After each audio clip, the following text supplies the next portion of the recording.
Being a leader is the thing. What you do is coaching. Okay. So coaching is a skill that is needed by leaders, by effective leaders. So it is a skill, and it is something that can be learned. Good morning, HR. I'm Mike Coffey, president of Imperative, bulletproof background checks with fast and friendly service. And this is the podcast where I talk to business leaders about bringing people together to create value for shareholders, customers, and the community. Please follow, rate, and review Good Morning HR wherever you get your podcast. You can also find us on Facebook, Instagram, YouTube, or at goodmorninghr.com. I'm excited. I've known today's guest for over 20 years, but Shelley Goodrum has over 40 years as a people leader in the financial industry, most recently as the chief executive advisor at Apex Capital, one of the most respected financial services firms in Texas.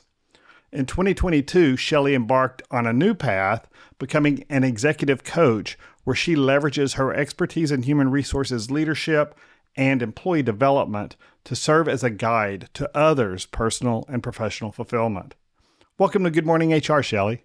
Good morning. Great to see you, Mike. We always hear about HR not having a seat at the table.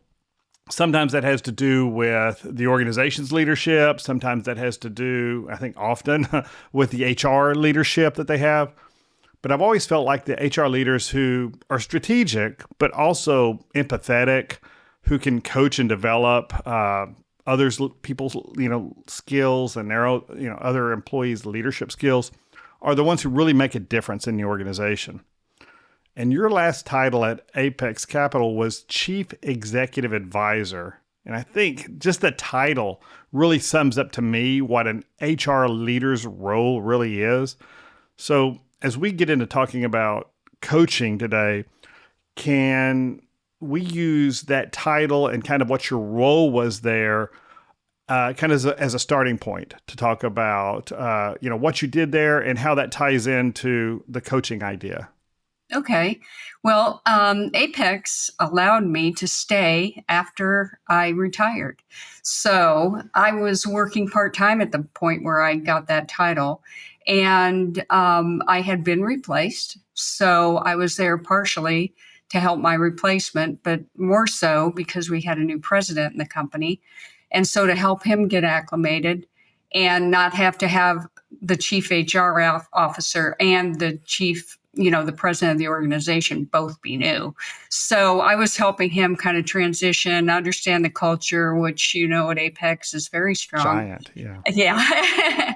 And also to the president of the company, the owner of the company, so that I was always kind of his advisor and to some extent his coach on day-to-day kind of things. And just he liked to get very philosophical at times. So I got to be the person to listen to the stories and to kind of work through things with him. That's just a really critical time too, because I see so many organizations when new senior leadership comes in, especially at the C-level, that they can have an amazing culture, and just inserting that new leader in totally messes that up. Mm-hmm. And if the values aren't aligned, if there's not an understanding of how we got to the culture that we have now, and what the hard lessons were along the way, and why we do things, there is that tendency with a lot of new leaders. They want their fingerprints on something, and culture is something that seems easy to affect quickly, and it's really it's easy to affect quickly, often not positively if you're not careful about it. And right. Apex is, they've had so many awards for and I've known so many of the HR people who've worked there over the last 15 years. It's a unique place, especially in financial services, to have mm-hmm. that kind of culture. Yeah. Well, Mike, when I first went to work there, you were one of the first people I called. Yes, because I knew we needed your services. Nobody better than Mike Coffey. Well, I appreciate that. And my favorite clients are the ones who go find new jobs, because they bring me in wherever they go, and that's my best marketing. But I appreciate that. Thank you. And the check's in the mail. But when you're whether it's, the president of the company or the founders who I know you worked with, and or just your frontline supervisors, what does it really mean to be a coach as a leader in an organization? Okay. Well, I always like to start just with the definition of what Okay. a coach is. So if Sure. you don't mind, I'm going to read it because I Okay. don't have it memorized. It's a collaborative conversation that facilitates another person's ability to self-develop quickly and effectively toward the achievement of personal goals and corporate objectives. So it doesn't say anything about solving other people's problems or telling them what to do or any of that. So we're not here to fix them. No, we're not here to fix them and solve all their problems. And, one of the things is in a lot of organizations, particularly at Apex, almost everyone in a management role got promoted. So they got promoted partially because they were good problem solvers. So it's really hard to stop doing that. And as a coach, as a leader, you want to develop your people, and you can't do it if you're constantly telling them how to do their jobs and sticking your fingers in everything. So that means you need to be empowering them. And the way you can empower them is through coaching. There are some core differences between managing and coaching. Not to say that you shouldn't be managing, you have to be concerned about the bottom line and that sort of thing. But if you think about the difference between managing and coaching, one is when you're managing, you're telling people things. So sometimes you do need to tell, like, this is what, our goal is, this is what we're expected to achieve. But when you're developing people and getting them to think for themselves, you're not telling, you're asking. So that's an important difference right there. Well, and the definition you read a moment ago talked about people achieving their own self potential and bringing themselves up. And it's kind of, you're using the term coach there, but I use that as the difference between that's those same kind of concepts as the difference between a manager and a leader. Because, managers, you can try to manage people. People are a hot mess, but, you can, say, here's what the expectations are. You can incentivize them or punish them, when they do well or perform poorly or don't do as expected. But getting people to give that extra effort, that self-motive, that internal effort to contribute more than just the basic, and to help people grow in an organization is really what the leader's role should be, right? And you're right. Being a leader is the thing. What you do is coaching. Okay. So coaching is a skill that is needed by leaders, by effective leaders. So it is a skill, and it is something that can be learned. It really is just a series of learning how to, like I said, instead of telling, asking. So one of the things I tell my coaching clients that are people leaders is whenever you feel like you're getting ready to tell somebody something, turn it into a question. That's a real easy one. So it's like, instead of saying, I think you should do this, you would say, what do you think you should do? And why does that matter? Why does all this coaching stuff matter? Why not just tell people, why not just be that leader who's black and white? I'll hold you accountable. Either you hit your numbers or you don't, and just move on. Because it's almost a drinking game if you listen to the podcast very much, because this is something that comes up, and every time I say it, we should take a drink. But we make people managers because they're good at a certain job. And so we make them managers over people who do that job. And we often don't give them the skills to do that. And so the default is, okay, they either met expectation or they didn't. And we respond accordingly. What's the difference between that and why do we want coaches instead of those kind of managers? Well, one of the differences is there's something my brother said a long time ago that's really stuck with me. And he said, good leaders are a little lazy. So that means that you don't want to do everything yourself. So if Yeah. you're teaching other people how to do things and you're letting them think for yourself, then you can be more strategic because you're not spending time making sure people are dotting their I's and crossing their T's.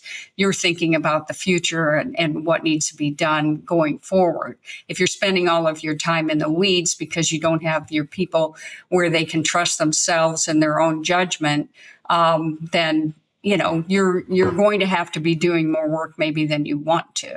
So I'll give you another example. If you are in problem solving mode as a manager, it means that you're trying to figure out what that person should do. So even a simple question like somebody comes to you and says, I don't know what to do about so and so. And first question could be, what have you done so far? Well, nothing. Okay, well, what do you think you should do? Well, I think that because they have some idea. It's just maybe they don't trust themselves to know what they should be doing. So by asking questions, you're drawing out what they probably already know. As a manager yourself, I'm sure you've experienced that where it's like, I can sit here and tell you all day what to do, but you're not going to remember, you don't agree with what I said, and so you're going to do something else. Or next time the same thing happens, you're going to have to ask again because I didn't let you figure it out yourself. So having coaches as leaders frees that leader up to be strategic and not, keep having that employee's job pushed onto their desk. But at the same time, the employees become more competent. And I think most employees really want self-ownership, right? I mean, they Absolutely. really want that autonomy to figure out things. But getting them to the point where, one, they feel comfortable doing it, and two, they still make the right decisions. And they really think through the issues that, the consequences of whatever the actions are, takes some time. And that takes a certain amount of patience on a leader. I know me personally, the instinct is even after, running this company for 25 years, the expectation or the impulse is still to grab that item, right? Here, let me just fix that for you. Let me just do it.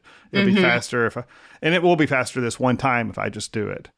But the next 15 times that employee can do it, if I can get them to the point where they feel confident in doing it, will save me a lot of time and give them a higher level of satisfaction.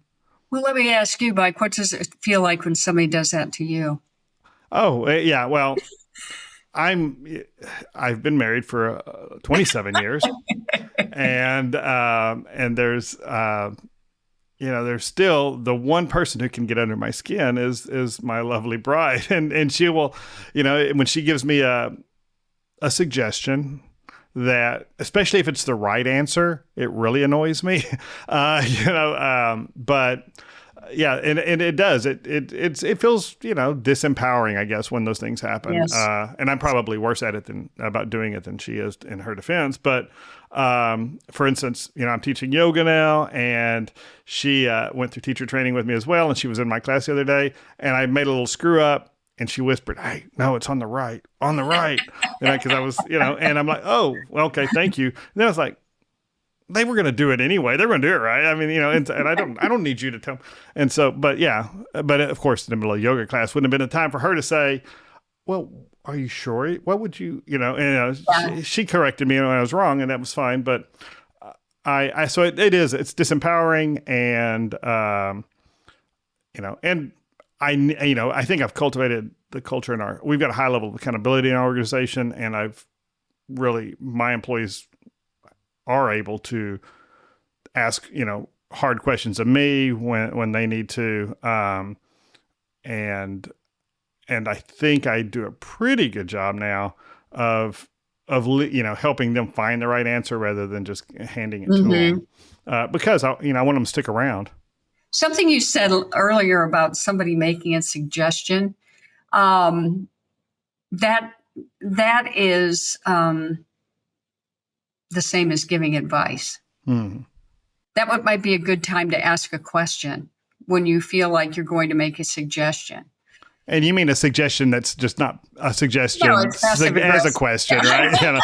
So have you thought about, or what would happen if? Yeah. Those are just, you're just putting a mustache on the suggestion. Well, and I think that, and you're right, people don't always have the right answer, and that's okay, because you can always say, okay, well, what would happen if you did that? Mm-hmm.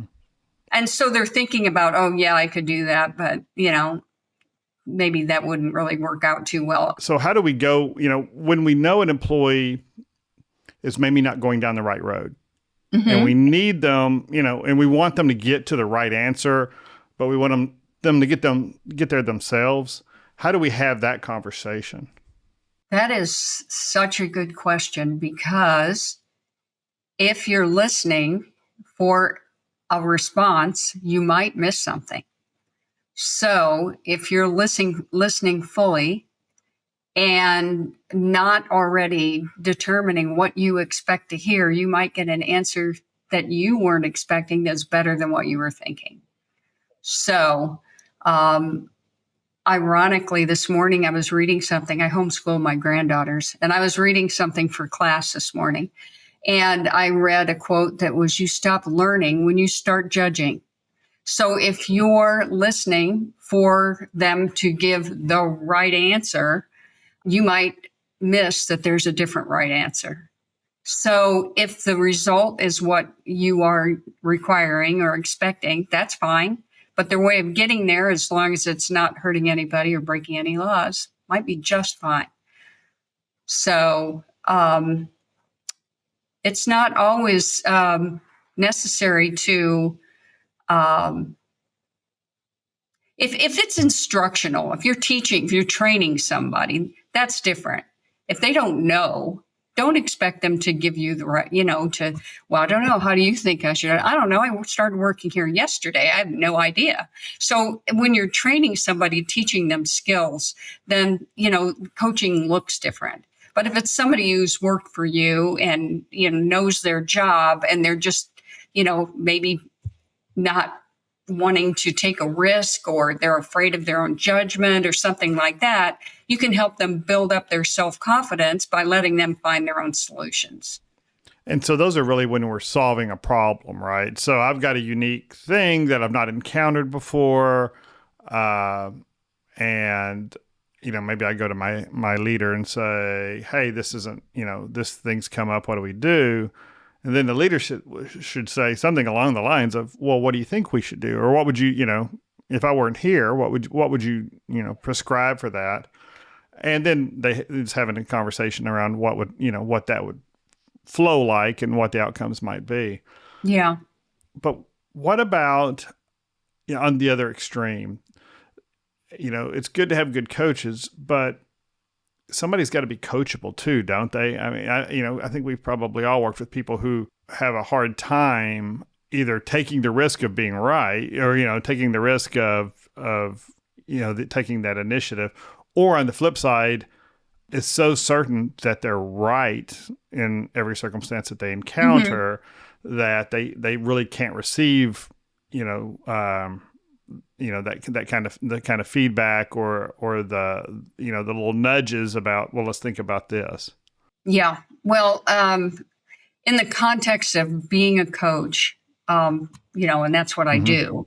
They're not people who work for me. And I can tell you, I've had a couple people that are not coachable because they already think everything's fine.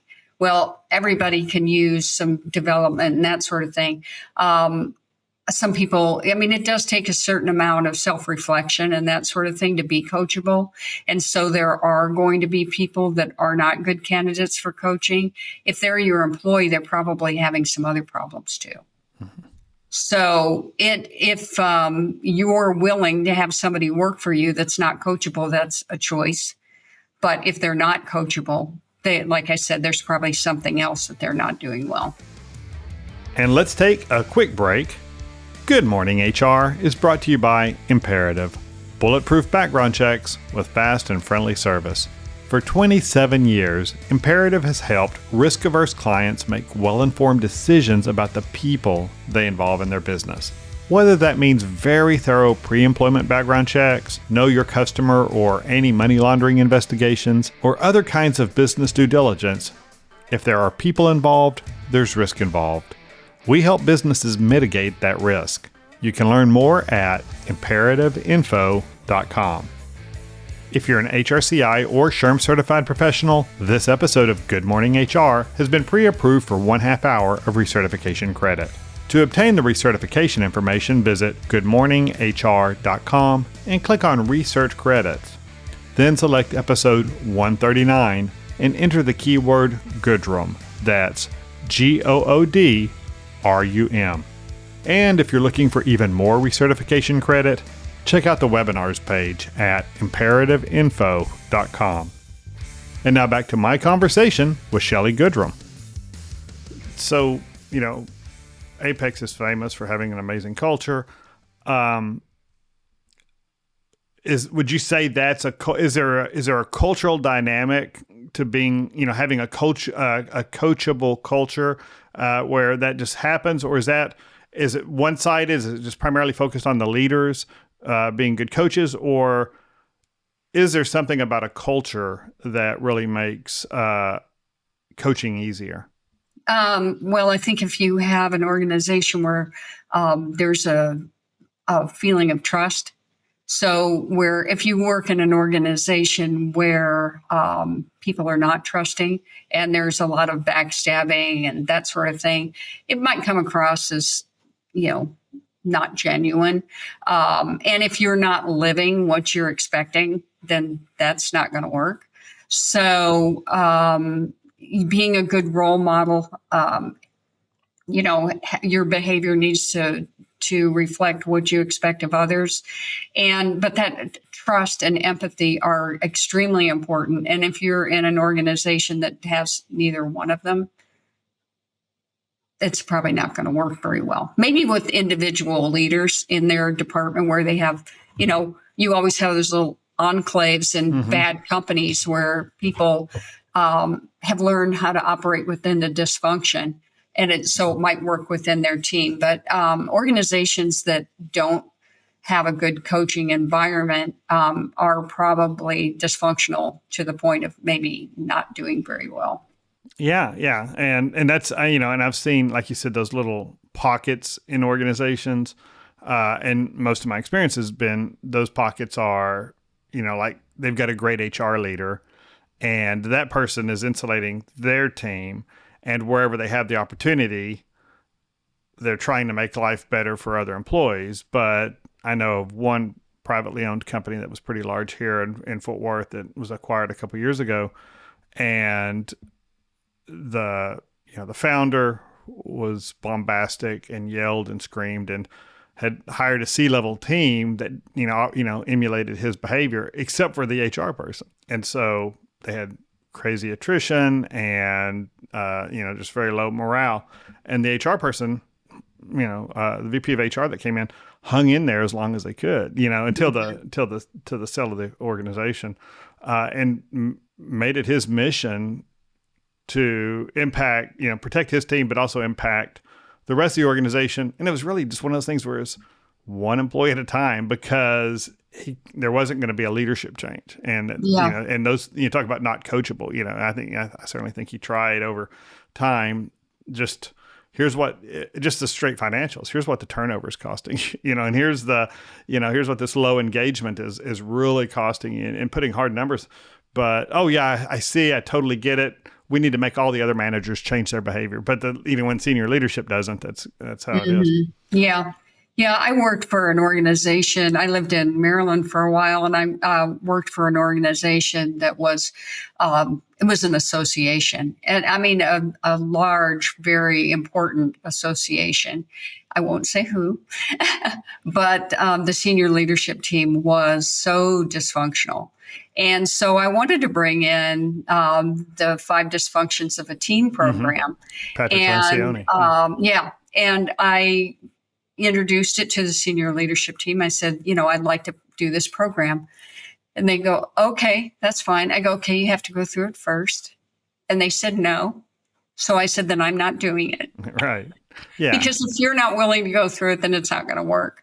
So, yeah, I think one of the things that has come up for me with coaching clients is that learning how to function within the environment in which you find yourself and finding what's important to you as an individual. So even though your job might not be giving you the satisfaction you need, there are other parts of your life that are. And not only that, but maybe reimagining why you're working there.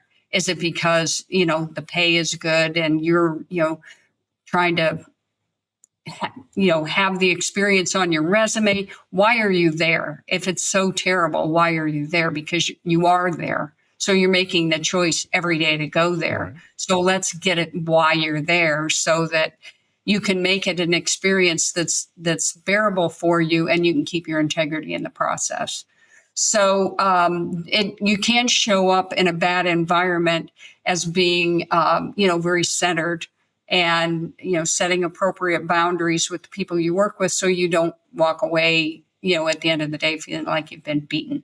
So it's a process, though. It's not something you can just say, do this. They have to figure it out. And it really can change a person's life because it really is about what you make things mean.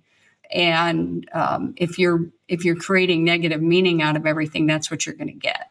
So if we have these, if we really want a coaching culture and we really want our supervisors to be good coaches and really, help their employees grow in the role and personally, those, our frontline supervisors and even most of our managers aren't going to go to an extended course through ICF or someplace like that to be a coach. Right. So what are the basic skills? I mean, you've mentioned asking good questions and not listening for the response, but listening, to understand what's going on. And you mentioned empathy, which I want you to talk about too, because I think that's got some connotations out there that people, that some managers think empathy means that the employees get to walk all over me. But so talk about what skills you think, we could actually train managers in to help them be better coaches. Because they may listen to the podcast, they're not going to go to a course though. So maybe they'll get something out of this. Yeah, well, I mean, maybe they should, or maybe they should get a coach. Yeah. Okay. Yeah. There you go. Yeah. Because I can tell you that the people I coach have been managers for a long time and they're still learning things all the time. And it really is a different way of thinking. So I would say that one of the easy things to do is quit telling and start asking. That's an easy one. When you feel like you're getting ready to tell somebody how to do something, or you feel yourself getting ready to solve somebody's problems for them, ask yourself, is this my problem or is this their problem? And so you're setting a boundary of what's mine and what's yours. And yes, I'm here to help you develop. Empathy is, I'm here to help how I can so that you can, be able to make your own choices and make better decisions. And I mean, this is about career development. So by being a better coach, you're actually developing your people for the next thing they want to do. And employees love that. They want to know that their manager has their back for, what they might want to do in the future. And that's another good reason for coaching is career development. It's not just about problem solving. So, what do you want to do and how can I help you get there? And so coaching is a good way to help with that as well. Also, managing performance issues. If somebody's having a problem, it's like you can lay out the problem. It's like, how are you going to fix it? So that's where the coaching comes in. We still have the accountability piece, the management piece. But then, okay, so you didn't hit your numbers or this behavior is not acceptable or whatever. But then the coaching comes in after we've clarified that. Absolutely. Okay. Yeah. So, the managing doesn't go away. It's just that you have to, when it comes to developing people and getting them to think for themselves, that's where the coaching comes in. So I would say that, so we talked about problem solving, telling, instead of giving ideas on how to do things, eliciting ideas, which again goes to, So it's really just changing it to, this is, you own this, I don't. And so how can I get this? You're not saying that out loud, obviously. But it's like, oh, all right, boundary. Where's my boundary in this situation? Whose problem is it? And, how can I help them solve it themselves? And that may even boil down to saying, what resources do you think you need Yes. to be able to, I can totally see, and I haven't thought about that till you just said it, but it clicked with me as when I think that's part of the, okay, well, you've got this issue here. Here's the book I read on this. Here's the book you need to read, or go do this, or go take this class. And rather than saying, that conversation, I guess, might be something like, okay, so we've recognized this deficit. What do you think you need in order to improve here? And like, if you're working with a lot of the people, like the ones who work for me, they're not, I'm a quick start. I'll make a decision and just run with it. They need time to mull over it. And so I might even say, hey, why don't you think about what would be a really good, way for you to address this, and how I can support you in that. And let's get back together tomorrow afternoon and talk about it, and give them time to process.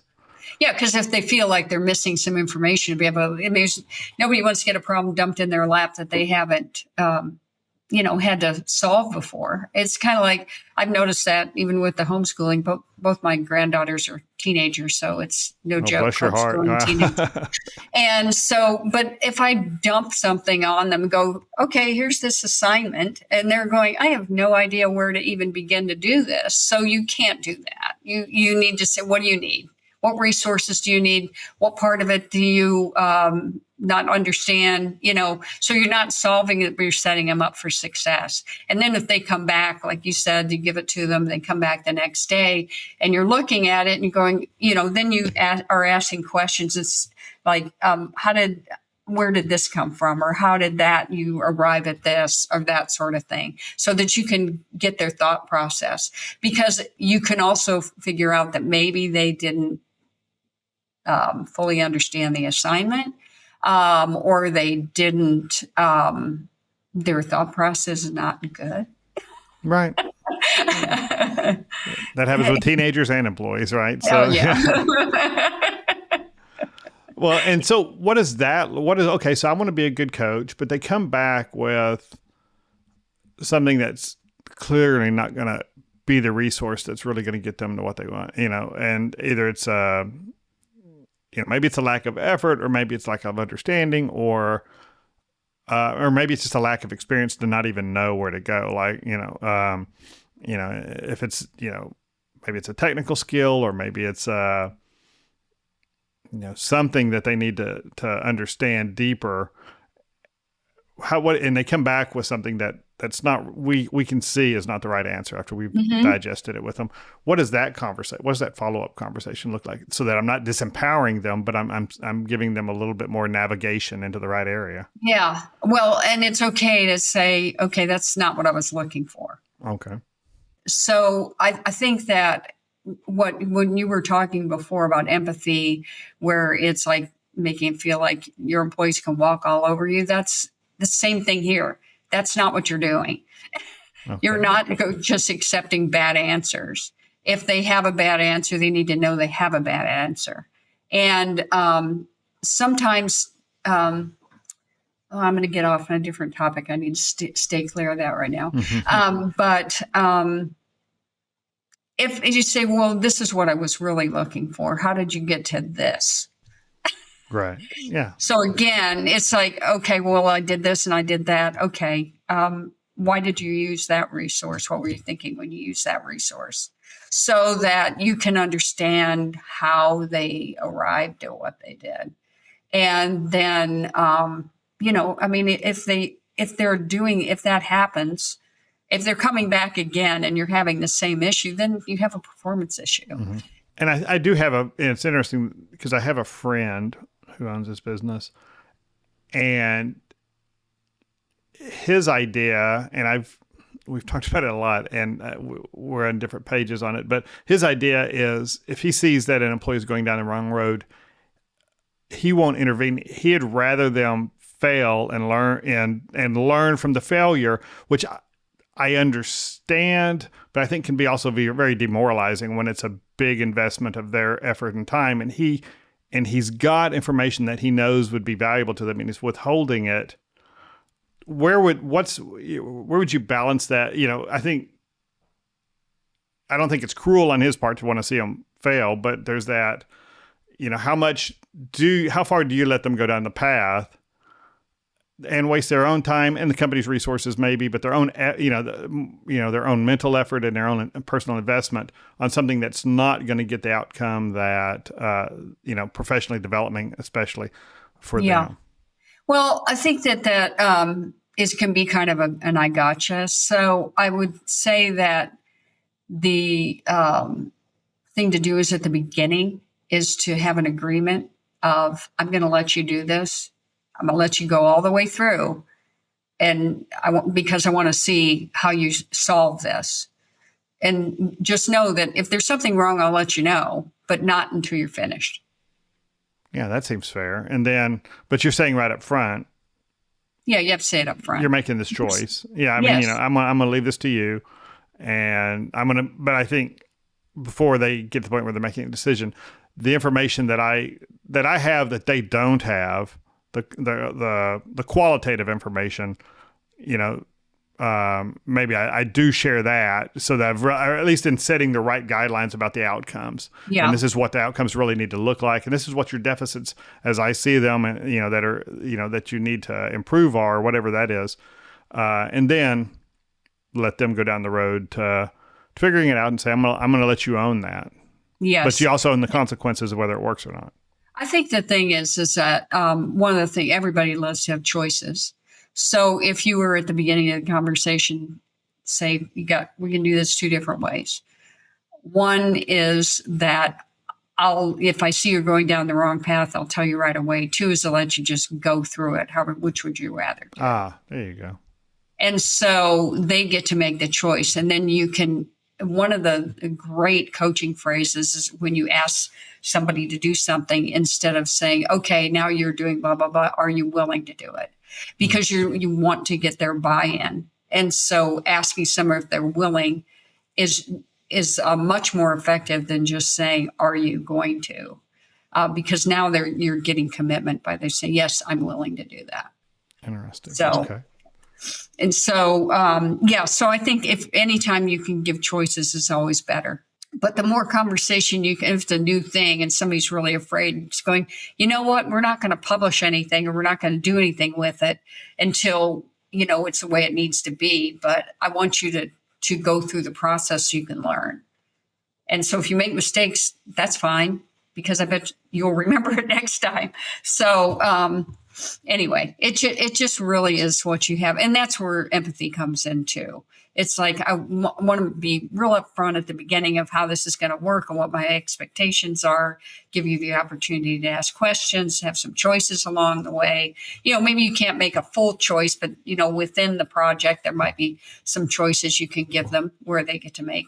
And not only that, but, how are you going to set it up so if they do run into something in the middle, they know that they can come to you? What's the agreement for when along the way they can come to you? That seems fair. But yeah, and if they come to you and want you to solve a problem, what do you do? What do you do? I'm asking. Oh, okay. If they want me to solve the problem, I'm going to send them back. I'll ask say, so tell me what the problem is. How do you see the problem? What do you think we ought to do? What do you think you ought to do? What do you think the next step is? Yeah. What have you thought of already? Yeah. What have you tried? Yeah. And what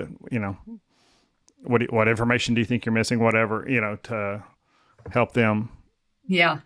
What's so funny is sometimes you'll be having a conversation with somebody and they're going, I don't know what to do. And then they rattle off a half dozen things and go, do that. Yeah. Yeah. Because they do have the answers more often than not. They're just, not sure. So. Well, there's so much more we could unravel there, and but that's all the time we have. Thank you for joining me today, Shelley. Oh, yeah. Great. I'm, happy to talk with you. So this has been great. Thank you so much, Mike. And thank you for listening. You can comment on this episode or search our previous episodes at goodmorninghr.com or on Facebook, Instagram, or YouTube. And don't forget to follow us wherever you get your podcast. Rob Upchurch is our technical producer, and you can reach him at robmakespods.com. And thank you to Imperative's marketing coordinator, Mary Ann Hernandez, who keeps the trains running on time.